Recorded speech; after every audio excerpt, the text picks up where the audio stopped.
Hello, and welcome to this edition of Own the Journey, where we have the opportunity to speak with incredible leaders from around the world. Today, we have a special guest, Mark Walker, who is a serial entrepreneur, CEO of TransLand, and a philanthropist. Mark, thanks for being here with us. You're welcome, Tom. What an exciting opportunity to get to share some thoughts with you. Yeah, well, so for those that don't know, tell us just a little bit about your story and how you landed where you're at. I know that you have been in Silicon Valley and you've been in here and you've done a plethora of things. So talk to us just a little bit about your journey. Okay, happy to do that. Kind of the first 40 years of life was just a tour Missouri kind of plan. I grew up in Kansas City, went to grade school in Kansas City, junior high in St. Joseph. We moved to Springfield when I started high school. Matter of fact, I was the first freshman class at Kickapoo High School. Oh, wow. Nothing but cornfields around it at That, the time. that's changed a little bit. Yeah, that was like 1971. It was a while back, but and then once I started my career, I went to Drury University, Drury College at the time, and then started my career and just again kind of see Missouri. I'd been in Poplar Bluff with Southwestern Bell, St. Louis, back to Sikeston, then made it to Springfield in 1989, and thought I was here forever. Yeah. And that changed when I had a wonderful opportunity to be part of a kind of a merger integration team when Southwestern Bell bought Pacific Bell. Oh, yeah. And I got to go to California and spent 19 years there learning all sorts of things about life and business and the great outdoors and all that stuff. And then family gave me an opportunity to come back home. So Yeah. I'm kind of in my fourth career Wow. through all of those journeys. And nonprofit was part of it. I left Southwestern Bell after 23 years to become CEO of United Way Silicon Valley. Wow. Yeah. So talk to us a little bit about that. That was a big transition going from big corporate environment into a nonprofit environment. Yeah. So after 23 years is the first time I had to do any type of resume or job interview. And it was it was a scary deal. Because I had this comfortable, really nice kind of mid-level executive role at a huge company. And I thought that would always be my trajectory. And just did a lot of reflecting, Yeah. frankly, and just saw the opportunity that, well, if I really want to grow as a person, if I want to grow as a leader, if I want to model some things to my kids who were kind of early high school age, grade school, middle school age, and I thought I probably might ought to look at a career change. And the United Way thing came up, and I thought, man, I'd like to do that. Yeah. And I got to for about 6 years. It was amazing. Yeah. Probably the most challenging job I will ever have and the most rewarding. Yeah. Well, that's the way a lot of those turn out. I mean, you get into those situations where you go from selling to asking for donations and pledges on the part of the organization, but you get to do some amazing things within change lives that I know is important to you. Yeah. So that's absolutely the outcome you're driving for. And at the same time, you're leading an organization that's going through a national strategic change. Had to do a local strategic change. Got to really work at how to do influence management with board members that were high-level executives throughout Silicon Valley. Just a great experience at a good time in my life to learn how little I really knew about business and really get to practice my craft and kind of hone that. And then that led to my ultimate goal in life, and that was to have a global job. Yeah. And I got to work for Applied Materials for 5 years. They were in the semiconductor space. They made the equipment that made semiconductors. Wow. Intel was our customer. Samsung, Sony, AMD. Small companies around the world. Yeah. And I got to lead their global community affairs organization and their corporate foundation. Wow. So I found myself working around the world, frankly, supporting the work that Applied did in those communities. So what advice would you give to our young folks that are watching? I mean, when you were young, you were thinking pro baseball, you were thinking a totally different trajectory than what you ultimately ended up. So what advice would you give to folks who are thinking one path and they get down there and it's like, oh, maybe not. Yeah, at fourth grade, that pro baseball sounded pretty good, and reality sets in somewhere along the line, right? It does, yeah. And I thought, "Ooh, I better learn something because this isn't going to work." But I think the thing I would tell folks today is be open to possibilities. learn as much as you can about as many things as you can, and find some passions Yeah. or a passion, but just be open to what might come your way. It's okay to seek out a path. Yeah. A lot of folks are really keen on, man, I got to go after this one thing. That's great. Uh, but also be open to what may come to you, and make sure it checks your values, make sure it checks your passions Yeah. and all. But that's probably the most important thing I could share. Well, talk to us a little bit about kind of the leadership journey itself. So, working in for-profit businesses, nonprofit businesses, and we'll get back to the family business in a minute. Yeah, Just kind of the dynamics of what you had to go through as a leader, and you even had a mentor call you out at one point, and just make sure that you saw the potential that you had in yourself. yeah. Well, the beauty is, you're learning something every year, and hopefully, maybe every 5 years, you've gained something new that may be transformative for you in your career path, your personal growth journey. And for me, it was how to deal with people. I grew up managing in a union environment, major union parameters, all sorts of compliance activities. So you really learn how to kind of button down and do things by the book. Yeah. I think that's helpful, um, but it also was draining mentally. So I was very happy to be an individual contributor for a number of years. One of the reasons I changed careers is I thought, I probably need to do a little bit more on the leading people thing. So, I think as you mature, as you look at what your strengths are, you kind of look at, so how do I learn to lead people effectively? And and I learned by making a lot of mistakes. Yeah. Uh, and I think there's some natural learning there, but I also tried to learn how to develop networks where I could have lots of folks that I could use as sounding boards, as colleagues, and mentors. Yeah. And that's probably helped me the most. Uh, I did not do mentorship well as a mentee. I didn't start out with the thinking, boy, I've got to get a mentor early in my career. Probably a big mistake on my part. But I enjoyed the fact that folks were willing to help me along the journey, Yeah. and I try to share that now with others. Try to give back. I try to do a lot of it. I get a lot of reward out of that now. Yeah. But the leadership things kind of just evolved over kind of forcing myself to put myself in places where I had to extend my span of control, if you will, the challenges that were going to be put forth. And How did you find it when you kind of had to balance that difficult situation where there's leading and that sometimes we just have to tell, like things just have to get done? And how have you navigated through that over the years? I know for me, I've screwed it up as many times as I've done it well. well, I really like your perspective on that because I think it's been insightful for a lot of us who've followed your work. Yeah. But in my case, I really found a lot of satisfaction in empowering my team, building a strong team, and empowering them to really get out there and learn themselves from making some tough decisions Yeah. and so forth. So that served me pretty well. But you're right. There's an occasional customer situation, or if you see this is going to go off track, you can't let it go off track. Yeah.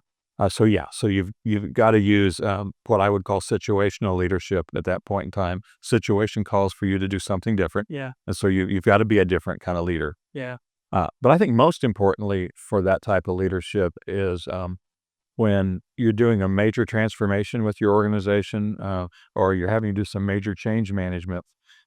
Everyone in the organization is capable of leading that change, but they're not going to be successful with it if you, as the person at the top of the pyramid, doesn't model that you're passionate about where this transformation is going to go. If you delegate that type of responsibility, others are going to think, oh, the big guy, he doesn't care as much, or his heart's not into this, or what have you. And then that's when you're going to have the big problem. And so I've found that that's when I have to be my best, Yeah. is when we're in the middle of a big change like that. I love that. Leading by example in those big critical moments. Yeah, exactly. Yeah. Well, let's shift. So you had to make the decision to come back to be a part of the family business, and I'm sure that there was some good, bad, and some challenges along the way. So what led to that major shift that landed you at TransLand? And by the way, before you even go there, I want to say thanks for what you and your team do. I think during COVID, it opened everyone's eyes to the criticality of what you guys do and how it impacts the economy and just day to day life, and it's kind of the unsung heroes of the road that we don't recognize enough. So I'm grateful for that. So Thank you. yeah, Thank you. but we'd love to hear the story Yeah. associated with how you ended up back here in Springfield. Well, my parents started a trucking company. Dad had always been in trucking. He'd worked for Frisco Railroad, then transferred into Frisco Transportation, which is the trucking arm, back shortly after I was born. So it's pretty much what he knew, Yep. and was quite good at it. Had developed a strong rapport with customers and industry leaders. And in 1982, he saw the writing on the wall with Burlington Northern buying out Frisco and seeing that, that the trucking side probably wasn't going to be important to them. And so he was able to develop a satellite operation for a Kansas City-based business called Terminal Consolidation. And we became Terminal Consolidation of Springfield, Inc. And we took piggyback trailers off the railroad hub and we trucked them to wherever they needed to go. And he grew that into a pretty good sized business, decided to diversify and do more over the road type things. And we eventually got into flatbed and so forth. So, but when he started that business in 82, I was already 3 years out of college. So Wow. I kind of had to chart my own path to begin with and kind of wanted to. I'd seen trucking from whatever side and I said, I really don't want any part of this. Um, and as a lot of kids don't want to follow their father's footsteps, and some do, but in my case, man, I was just hell bent on creating my own path, doing my own thing, I love it. and but I always wanted to kind of have my own business. I thought maybe 10 years with a phone company, and then I could start my own business. Well, at 10 years with a phone company is like, oh, I know telephone. I'm not going to start a telephone company. So, um, so it was neat to watch the family journey as we grew. Um, and Dad did a great job of kind of managing how to grow in tough times. The 80s, 90s were not easy times necessarily in the market. 1992, we became the Springfield Chamber of Commerce's first small business award recipient. Wow. And that was, you talk about a badge of honor, something that kind of that seal of approval that kind of said, yeah, we can make something happen with this company.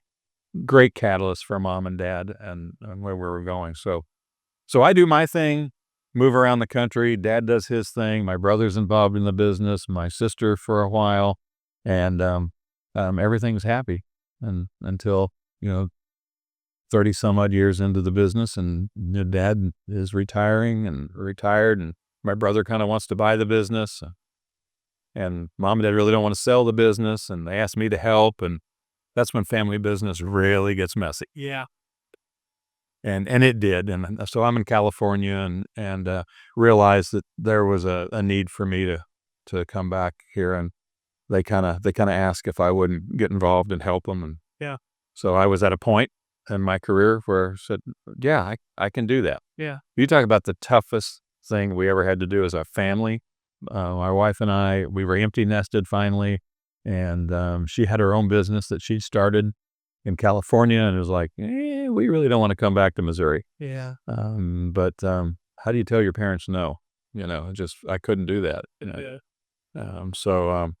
So my interim CEO role, I'm in my 12th year of my interim CEO role, and it's been a great thrill to Well, you've done a fantastic yeah. job. I mean, you guys won some incredible awards, the best places to work and the best place to drive for, and you just continue to knock it out of the park. So you definitely done a lot of things well. How has it been for you? Obviously, family businesses are really complicated and they're messy all the way around. So, you have your parents that have been involved and your siblings that have been involved and now your kids that have been involved and you're kind of navigating through all of those things. So I guess I would ask you two questions. One is how do you manage all of the dynamics between you and your wife and how you're kind of keeping everything on track, between looking up, sideways, and down as it relates to all of the family dynamics. And then two, I know it's really important that you pass on to your kids certain responsibilities and values associated with business, and then giving back into the community as well. So, talk to me just a little bit about how you've done your best anyway to navigate through Yeah. a messy thing. Yeah. Well, it's complicated, right? It Man, is. is it complicated. Yeah. And, I think we try to learn from what our parents were able to do, Yep. and we try to take it to the next level. Can we step up communication? Can we, empower our kids, and train them a little bit more about family business dynamics, et cetera? Maybe even just talk about it, because the generation my parents grew up in, you just didn't talk about a lot of things, and so I think that's the kind of the way Dad kind of did stuff. Sometimes he talked to Mom about it, sometimes he wouldn't. Um, so we're trying to take different footsteps, if you will, in doing that. But I think if you ask my wife, Mary, that question, she'd probably say, "Well, it's still a work in progress on how we're doing on this, Yeah. because it's hard, it's complicated." Um, but Mary's really emphasized to me to get our kids involved early. Yeah. And so after we've been owners of the business for 6 years now, and we developed a board. That was one of the first things I did, was have a board of directors that both my parents sat on the board, and then my wife, Nice. and then me. And so no outside directors, just internal. As much to give our senior executives the lessons and experience of having to report to a board, Yeah. not just a person, Right. and so that's been helpful. And then a few years ago, my wife says, "I think you need to get our kids on this board too." Wow. And I thought, well, that was brilliant, because what a better training course for them than to kind of get inside. And so, yeah, for 4 years, they've been on the board. So I work now. I report to my three children, my mother, and my wife. I said, why did I do that? Well, but they keep me honest. They ask great questions. The kids are super sharp. One's in the business, our oldest son, Andrew. The other two have their own careers that they're doing great in, but they love the dynamics of family. And then a couple years ago, a friend in California, I'd served on their family foundation board. They recommended that we look at Family Business Magazine and the conferences that they have on an annual basis to help you with family business dynamics. And so two of our kids went to that a couple years ago. So they came back fired up. I mean, they were ready. So, okay, Dad, so when you stepping down as board chair, and when, you know, Yeah. and they were ready to develop a lot more professional approach to how a family interacts in a small business. Wow. So, first step, and a lot of steps that we have to take. Yeah. But I think this is the most important thing I can do for our business and our family, is to assure a successful transition to the next generation, Yeah. whatever that may look like. Yeah. And so I'm going to make a lot of mistakes, probably have already, but we want to be as thoughtful as we can and get as much outside influence as we can on kind of how to do that. And so everyone feels valued, Yeah. and they feel like there's a win for them when we do that. Yeah, that's awesome. I think one of the things that we had to learn the hard way in just navigating through the challenges of a growing business, is maintaining safety in the business. So financial stability, long term plan, the amount of cash you need to have on the bank in order to make sure how to, because winter is coming at some point. There's going to be down days and there's going to be challenges, and you have to have enough security within the business to navigate through those really hard times. So what I hear you saying as it relates to these transitions is really it's like, how do you keep safety in the business from a leadership transition perspective to make sure that your team has confidence in your family, that you're keeping the wheels on the truck, if you will, and making sure that everybody understands the importance of the decision of the board and all the ramifications and how that navigates through to the rest of the organization. Plus, you're teaching your kids how to make responsible and meaningful decisions that have a big ramification. Yeah, spot on. I mean, and that's exactly what we're trying to do. Yeah. And hopefully that some of it sticks. Yeah, I'm sure that it will. But yeah, we are too. It feels really good to be able to do that. Um, and we're going to try to get even more sophisticated with our approaches. Some additional executive coaching. But you touched on a piece about how is our staff and our senior leadership going to interact with our family dynamics. Yeah. And maybe part of that was lost on me until the dynamics of my senior staff interacting with our family and them being able to see a future in the business that our kids will continue to perpetuate. Yeah. So, and our VP of finance kind of came to me one day and just kind of asked about, so how are the kids going to handle this kind of thing? And because it's important to everybody. Yeah. Um, so we want to maintain our strength with our senior leadership. So we're looking at programs that help enable that. Certainly programs where our kids kind of get ingrained in the core values that we've built in the business. Yeah. So yeah, mom and dad kind of pass those down, kind of oral storytelling, if you will. But we've tried to really build those into just the DNA of the business now, and we want our kids to be able to do that too. If you were going to throw a dart, and I know that every family is a little bit different, but if you were going to throw a dart, about what age do you think would be appropriate to get your kids involved where they've got the maturity to kind of understand bigger numbers and bigger ramifications? You think high school is that too young? Maybe college, post college? What makes sense, at least from your experience? Yeah. Wow. What a thoughtful approach. I think the early years of your kids before high school graduation is to help them see the value of the business to the community, to society, and to the family, I love that. not just the family. Yeah. So what's the value of the business? What's the value of the business to the families whose lives uh, are influenced and affected because they get a paycheck Yeah. They rely upon. and they care deeply about it. So I think as you can show that to kids as they're growing up, I think that's helpful in whatever ways you want to do that. Um, but not necessarily saying, this is your career path Yeah. in life, but letting them see just what the value is that they're bringing. And then I think nurturing beyond that, um, if they can bring specific skill sets through additional education training into roles, great.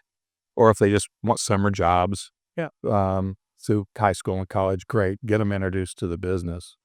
But I really like the model that a lot of my colleagues and at least the trucking industry is doing, and that's they want their family members to work outside of their family business for a number of years, 5 years, however many, get that experience in the world, Yeah.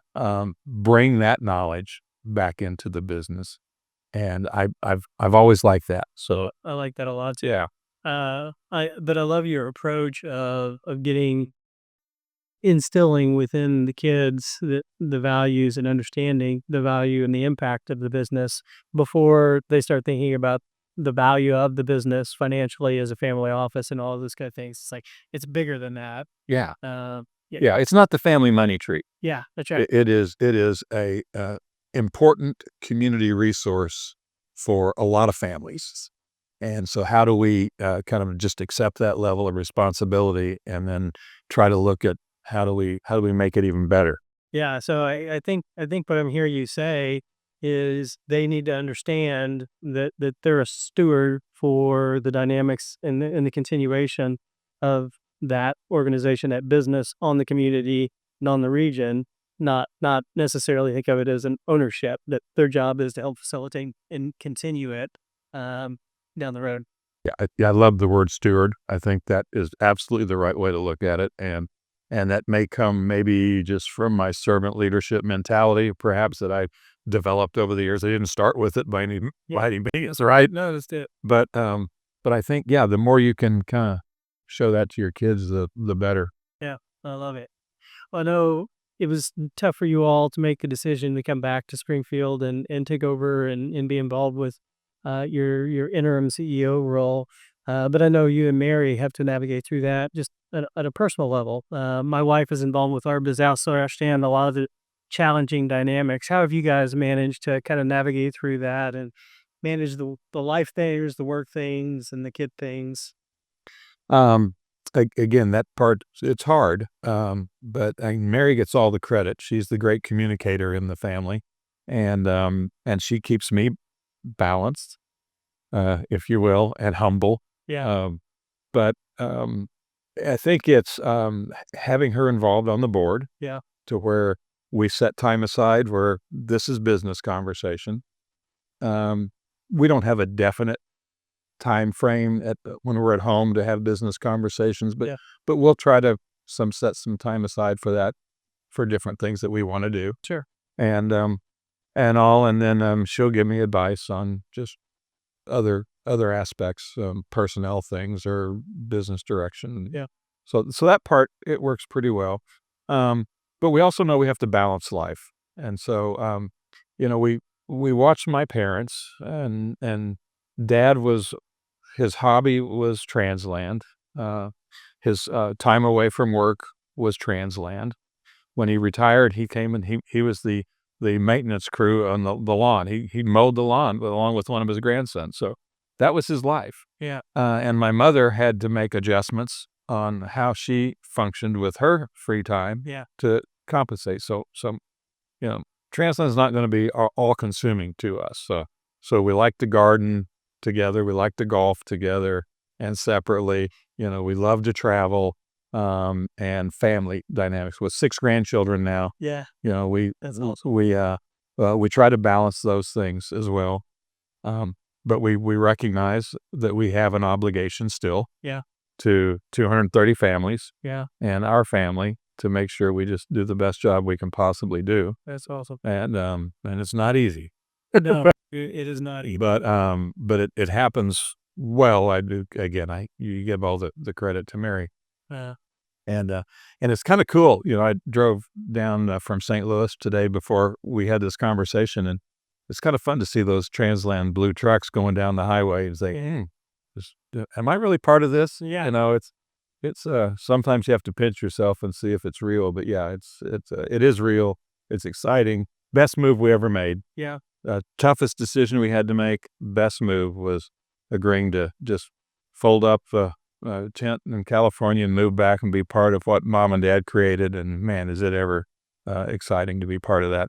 Yeah, well, it is well, one of my questions is gonna be one of the hardest decisions you ever had to make, so I guess that falls into that category. That would be it. Yeah. Yeah. Talk to me just a little bit, when you said that, it made me think about how hard it must have been to walk into the business having not been involved, and that's not your where you've been trained, that's not your area of expertise, but yet they're asking you to get really involved at a senior leadership, and I know you're a humble guy, and it's not like you're gonna come in with a baseball bat and start changing things, but still building rapport, building trust with an existing team, and the question marks that everybody would have to have about who's this guy, is he gonna wreck everything we've done? I mean, there's had to be tough. Yeah, it was weird. Yeah, It was tough.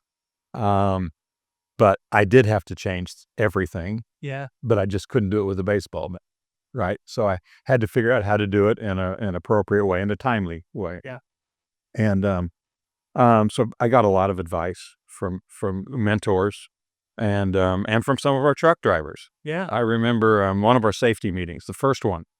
I made sure I brought Dad to the safety meeting. He had dementia at the time, and but he still loved interacting with people and could carry on a bit of a conversation still. And one of our old timers, been driving with us for almost 20 years, he pulled me aside and said, "Mark, I know you don't know trucking." He says, "That's okay. Just do it the way your dad did it." Well, great. I wish I could ask Dad how he did it. But, but that kept resonating. That do it the way your dad did it, and he was so respected in the industry. He was so respected among all of our employees. I thought, okay, I think I can figure that part out. yeah, Um, and then I also got to reinforce to our staff and our customers, et cetera, that leadership isn't necessarily about knowing how to build the widget. It's knowing how to lead the people. And that's a transferable skill no matter what industry you're in. absolutely. And so those were the issues that I really needed to work on. I didn't need to help people figure out how to move freight from Springfield to Kansas City. Right. We were really good at doing that. or from Springfield to California. Sure. Really good at that. I needed to help them on how to work in the play in the sandbox together really well, and how to maximize uh, their skills with where we needed to go as a business, and how to think more strategically about the business. Yeah. And so that was kind of cool. Daunting, yes, but definitely we saw a path forward, and it was kind of fun to put those elements in place. Yeah. So I hear you saying that.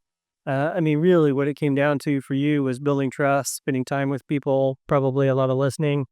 Before you started, before you started making changes, and then how did you bring change into the business? When you saw that you did needed to change some of those processes, was it um, brought the executive team together? It's like, guys, I think we need to do something, or how'd you go about that? Did kind of had to create an executive team, had to restructure the org structure to, we had eight direct reports going to the CEO before me, and a number of them really didn't need to be direct reports. So I created some org structure change, and then I interviewed every employee in the business, not all of our drivers, but all the office personnel. Spent time just ask each of them 4 questions individually, Okay. working on trying to build trust Yep. and trying to get a sense of what role they wanted me to play in the business as well. Sure. And kind of took that together, and I got a kind of a sense of where the issues were, what we needed to do.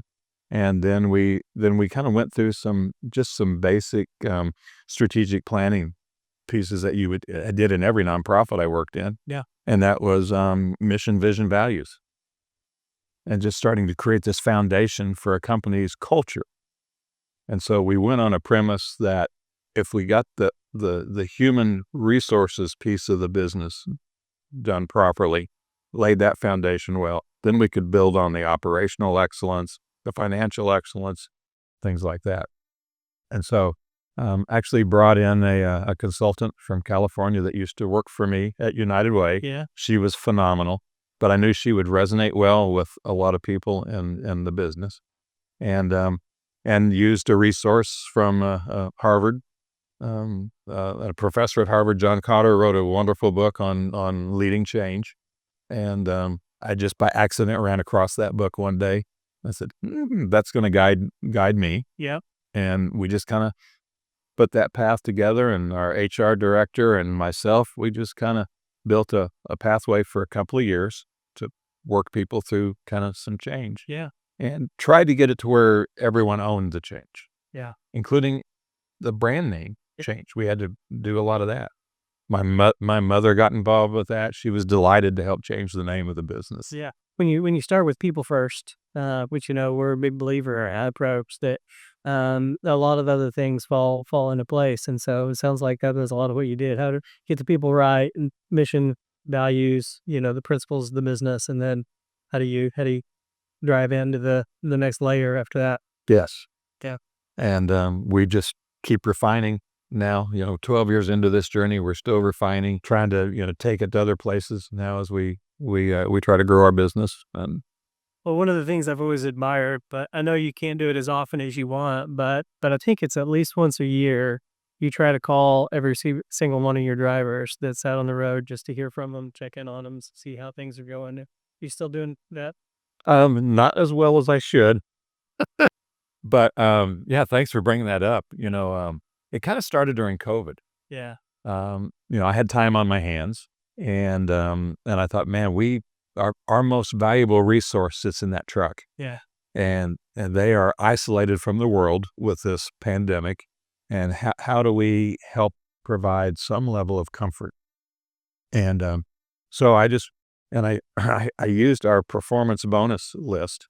So we have a performance bonus plan for all of our drivers, and I would just go down that list and I would start calling them, and I was doing it every quarter. Wow. And there's 100 or 150 or whatever, but the great performers, I would thank them, and I'd reinforce things. And then if they weren't quite as good on the list, we'd talk about some things, and they kind of got used to me calling them, and so they wouldn't let me quit.